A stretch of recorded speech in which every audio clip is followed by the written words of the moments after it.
નમસ્કાર મિત્રો, option trader Gujarati new learning વિડીયોમાં આપ સૌ મિત્રોનું હાર્દિક સ્વાગત છે. સૌથી પહેલાં અગત્યનું ડિસ્ક્લેમર કે આ વિડીયો માત્ર ને માત્ર એજ્યુકેશન પર્પઝથી છે.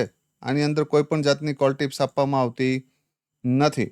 ઓપ્શન ટ્રેડિંગ એ રિસ્કી છે અને છતાં પણ જો તમારે કરવું હોય તો તમારા ફાઇનાન્શિયલ એડવાઇઝરની સલાહ લઈ અને પછી જ કરવું, જેથી કરી તમે તમારા રિસ્કને મેનેજ કરી શકો.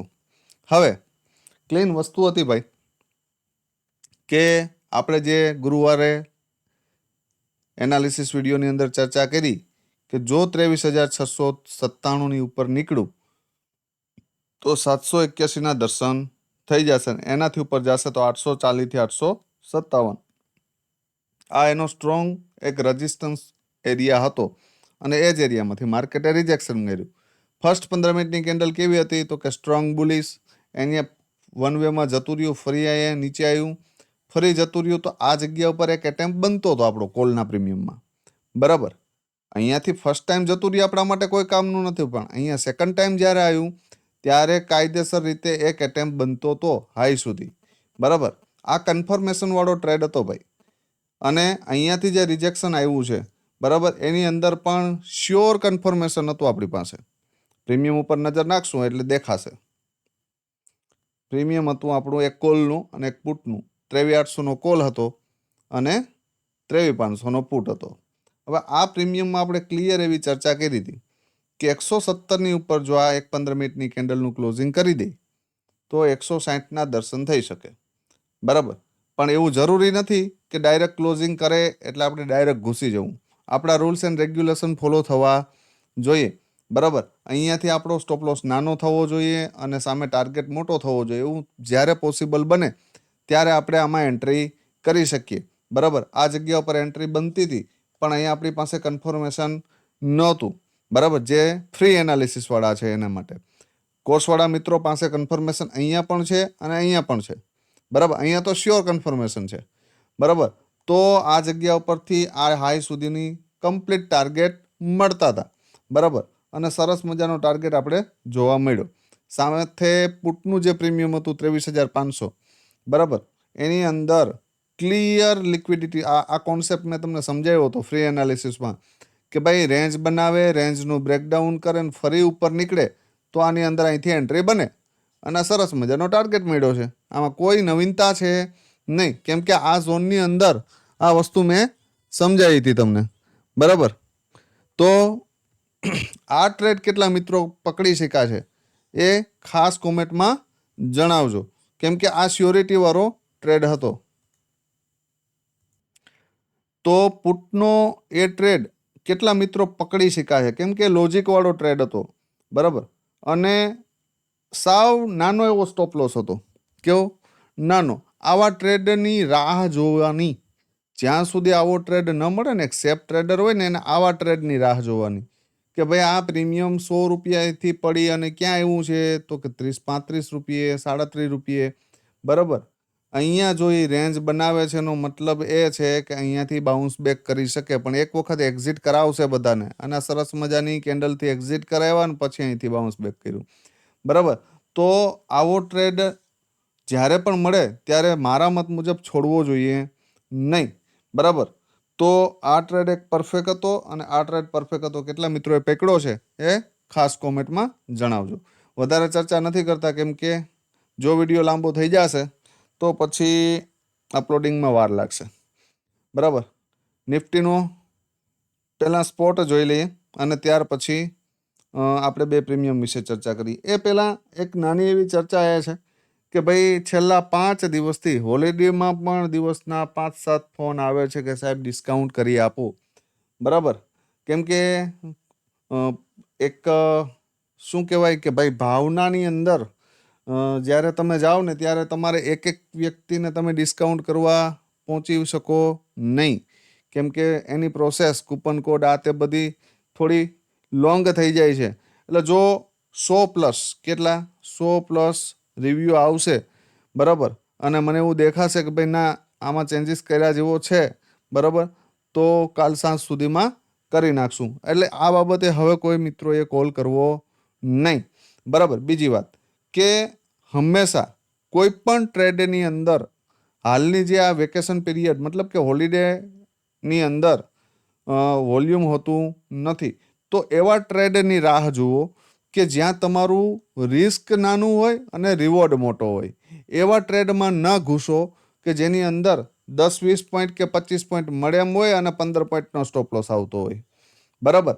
હવે જો આ રીતે તમે કરશો ને તો આની અંદર ઓવર ટ્રેડિંગ પણ થશે અને તમારી સાયકોલોજી પણ ખરાબ થશે.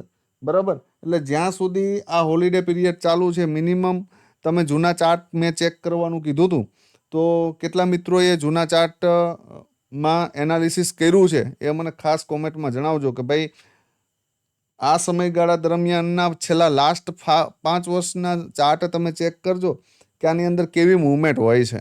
બરાબર. તો હાલ તો માર્કેટ જે ઇવેન્ટ બેઝ હાલે છે, ન્યૂઝ બેઝ હાલે છે, એટલે થોડી ઘણું વોલ્યુમ રહે છે. બાકી આ સમયગાળા દરમિયાન વોલ્યુમ હોતું નથી. તો એવા ટ્રેડ પકડવાનો પ્રયત્ન કરો કે જ્યાંથી મરવાની પોસિબિલિટી બહુ ઓછી છે. બરાબર. કાઠિયાવાડી ભાષામાં કહીએ ને કે જ્યાં તમે એવી જગ્યાએ ટ્રાય મારો કે ત્યાં મરવાની પોસિબિલિટી ઓછી છે. બરાબર. એટલે જેથી કરીને તમે તમારા રિસ્ક રિવોર્ડને જાળવી શકશો. બરાબર. મહત્વની રેન્જ છે 23,845 અપસાઇડ માટે. બરાબર. જો આને બ્રેક કર્યું એટલે 971 અને 24,073ના દર્શન થાય તો એમાં કોઈ નવાઈ નથી. સેકન્ડ પોસિબિલિટી કે જો ડાઉન સાઈડમાં આ ઝોન બ્રેક થયું 23,697, મતલબ કે રાઉન્ડ લેવલ 23,700. બરાબર. એટલે 23,597 સુધી આવી શકે, એમાં કોઈ નવાઈ નથી. અને 597 બ્રેક થયું એટલે 23,500. બરાબર. આની નીચે જશે તો 150 પોઈન્ટ છે, પણ એટલી પોસિબિલિટી મને દેખાતી નથી. પણ અહીંયા સુધી આપણે વિચારી શકીએ. બરાબર. જો આ રેન્જમાં ઓપન થઈ જાય, આ રેન્જમાં, બરાબર, તો જે બાજુ પણ બ્રેક કરે એ બાજુ સારી એવી મૂવમેન્ટની પોસિબિલિટી છે. આ રેન્જ બ્રેક કરશે તો અહીંયા આ ટાર્ગેટ પહેલો અને બીજો આ. બરાબર. અને જો ડાઉન સાઇડ બ્રેક કરશે તો પહેલો ટાર્ગેટ અને બીજો આ થઈ શકે. બરાબર. પણ જો હેવી ગેપ અપ કે ગેપ ડાઉન થઈ જાય, ધારી લ્યો કે આ એરિયામાં જ ક્યાંક ઓપન થઈ ગયું ને અહીંયાથી જ રિજેક્શન કેન્ડલ મારી દીધી. બરાબર. અથવા તો આ એરિયામાં ક્યાંક ઓપન થઈ ગયું ને અહીંયા આવીને આમ નીચે રિજેક્શન કેન્ડલ મારી, તો પછી એના રિટેસ્ટ ઉપર શોર્ટ કરી શકાય. અથવા તો ગેપ ડાઉન ઓપન થયું આ એરિયામાં જ ક્યાંક અને અહીંયાથી પિન બાર બનાવી દીધી મસ્ત મજાની, તો એના રિટેસ્ટ ઉપર એક વખત આ ક્લોઝિંગ એરિયા સુધી બાયની પોઝિશન બનાવી શકાય, પણ માર્કેટના સ્ટ્રક્ચર મુજબ. બરાબર. હવે જોઈ લઈએ આપણે કે ભાઈ પ્રીમિયમની અંદર શું થઈ શકે. પ્રીમિયમ છે આપણા 23,900નો કોલ. બરાબર. અને 23,700નો પુટ. બરાબર. હવે શું થઈ શકે આની અંદર? 23,900ના કોલની અંદર આ જે ઝોન છે ને, બરાબર, આ ઝોન એ સ્ટ્રોંગ રેઝિસ્ટન્સ છે 120. બરાબર. જો આની આજુબાજુ ઓપન થઈ જાય તો વેટ કરજો કે આને બ્રેક કરે છે, આની ઉપર 15 મિનિટ સસ્ટેન થાય છે, તો પછી આ પુલબેક ઉપર 93ની આજુબાજુ ક્યાંય પણ, આ ફર્સ્ટ પોસિબિલિટી કહું છું કે આ પ્રીમિયમ જો ગેપ અપ ઓપન થઈ જાય અને આ ઝોનની ઉપર ક્લોઝ કરે 15 મિનિટ 93ની ઉપર, તો પછી એને રિટેસ્ટ ઉપર આ એરિયામાં ક્યાંય રિટેસ્ટ આવે તો અહીંયાથી પુલબેક સાથે ક્યાં સુધી જઈ શકાય તો કે 120 સુધી. બરાબર. હવે આ નાના છોકરાની જેમ આ વસ્તુ સમજાવું છું, છતાં પણ ક્યારેક એવો જ્યારે રિસ્પોન્સ આવે ને કે સાહેબ બંને પ્રીમિયમ કહી દે છે, બરાબર, પછી એક તો બ્લાસ્ટ થવાનું ને. ભાઈ આની અંદર ક્લિયર ડિરેક્શન આપું છું કે આ આવું કરે તો જ આપણે આવું કરવાનું છે. બરાબર. કેમ કે આ આવું કરે એવું મેં કીધું હોય કે ભાઈ આ 120ની ઉપર ક્લોઝ કરી દે તો આ થોડું 139ની ઉપર ક્લોઝ કરશે તો આ ડાઉન જ હશે, તો આના સામું નથી જોવાનું. બરાબર. એટલે જે જગ્યા કહું છું, જે પોઈન્ટ કહું છું, એ પોઈન્ટ ઉપર ફોકસ કરવાનો છે તમારે. બરાબર. જો મોર્નિંગમાં 93ની ઉપર એક 15 મિનિટની કેન્ડલનું ક્લોઝિંગ થઈ જાય અને એનું રિટેસ્ટ આ એરિયામાં આવે ક્યાંય, બરાબર, 80ની આજુબાજુ, તો અહીંયાથી 120 સુધીના ટાર્ગેટ માટે જઈ શકાય વન વેમાં. બરાબર. મોમેન્ટમમાં. પણ જો 120 બ્રેક નથી થતું, બરાબર, આ રિજેક્શન મારે છે, તો આ પ્રીમિયમ 37થી લઈને 44 આ એરિયામાં ક્યાંય રેન્જ બનાવે, રેન્જનું બ્રેકડાઉન કરે ને ફરી ઉપર નીકળે. બરાબર. અથવા તો બીઓએસ કરે આ એરિયામાં. બરાબર. આ રીતે તો એના રિટેસ્ટ ઉપર જઈ શકાય, બરાબર.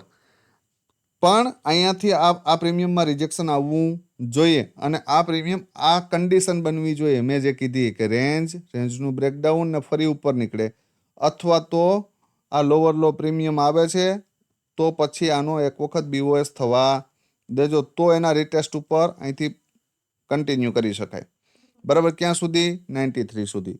જો 40ની આજુબાજુ ક્યાંય પણ સપોર્ટ લેતું દેખાય આ પુટનું પ્રીમિયમ, આ અહીંયાથી રિજેક્શન મારે તો, બરાબર, તો 93 પહેલો ટાર્ગેટ અને બીજો ટાર્ગેટ 139, બરાબર. આ ક્લિયર. પણ જો 120ની ઉપર આ સસ્ટેન થઈ ગયું, બરાબર, 120ની ઉપર સસ્ટેન થઈ જાય તો એને પુલ બેક મારવા દેજો ફરી અને અહીંથી કન્ટિન્યુ કરી શકાય. ક્યાં સુધી?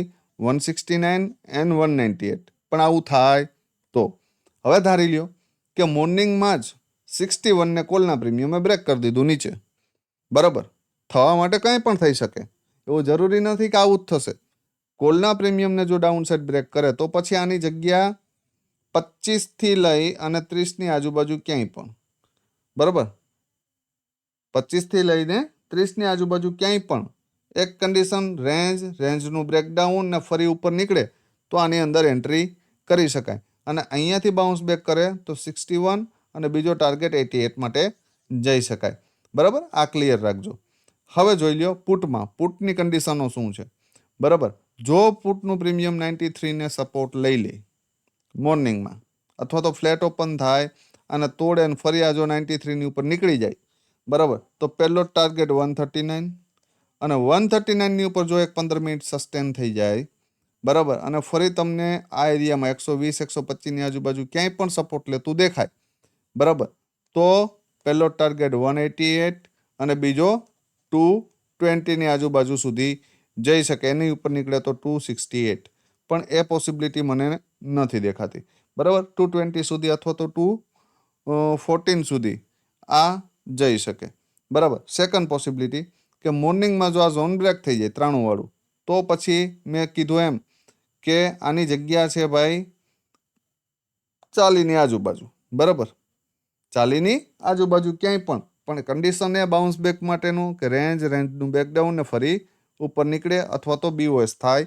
તો અને તો જ આપણે આમાં વિચારશું, બાકી વિચારશું નહીં, બરાબર. તો આની અંદર આ બે જ પોસિબિલિટી છે. હું અહીં વચ્ચે ક્યાંય સલાહ દેતો નથી.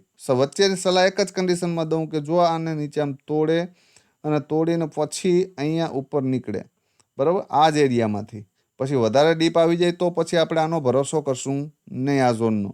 પણ મોર્નિંગમાં જ જો મોમેન્ટમમાં આમ નીચે અહીં ઓપન થયું અને અહીંયાથી આવીને આમ ઉપર આવીને ક્લોઝ કરી દીધું તો એના રિટેસ્ટ ઉપર એક એટેમ્પ મારી શકાય 139 માટે. આ ફર્સ્ટ કન્ડિશન. સેકન્ડ કન્ડિશન કે આ પ્રીમિયમ 139ની ઉપર જ એક કેન્ડલનું ક્લોઝિંગ કરે, રિટેસ્ટ કરે 125ની આજુબાજુ તો કન્ટિન્યુ કરી શકાય. અને ત્રીજી કન્ડિશન કે આ 40 રૂપિયાની આજુબાજુ ક્યાંય પણ સપોર્ટ લે તો કરી શકાય. બાકી વચ્ચે ધારી લ્યો કે આ એરિયામાં ક્યાંક ઓપન થઈ ગયું અને જો પાછું ક્લોઝ કે આની ઉપર ટૂંકમાં ક્લોઝ કરીને ફરી પાછું જો 139ની નીચે આવ્યું ને આ, બરાબર, એટલે પછી આમાં વચ્ચે ક્યાંય ચારો કરવો નહીં. મને નથી લાગતું કે આ જગ્યા ઉપર હોલ્ડ થાય, બરાબર. It's not possible. તો પછી આ લો કટ થશે અને આ એરિયા સુધી આવી શકે, બરાબર. તો આનાથી વધારે કોઈ મગજ વાપરવાનો છે નહીં, બરાબર. અને વધારે જગ્યા ઉપર આમાં નજર પણ નથી રાખવાની. આ જગ્યા ઉપર મળે તો જ આપણે કામ કરવાનું છે, નાનો સ્ટોપ લોસ આવે તો કરવાનું છે, આપણે જે કેન્ડલ જોઈએ છે બને તો કરવાનું છે, બરાબર. બાકી આખો દિવસ ટ્રેડ ન મળે તો નથી કરવાનું, બરાબર. આ નિયમ સાથે જ્યારે તમે માર્કેટની સાથે ફાઇટ કરવા ઉતરશો ને તો 100% જીતવાની પોસિબિલિટી છે. પણ મારે ટ્રેડ કરવો છે, બરાબર, દિવસમાં 9-15 થાય અને વધીને 9-20 થાય ને આપણો ટ્રેડ પંચ થઈ જાય તો એ આપણો અનડિસિપ્લિન છે ભાઈ. અને આપણે કોઈ પણ ટ્રેડ કરીએ છીએ તો એના માટે 3 લોજિક આપણી પાસે હોવા જોઈએ કે હું આ ટ્રેડની અંદર શા માટે એન્ટ્રી કરું છું, બરાબર.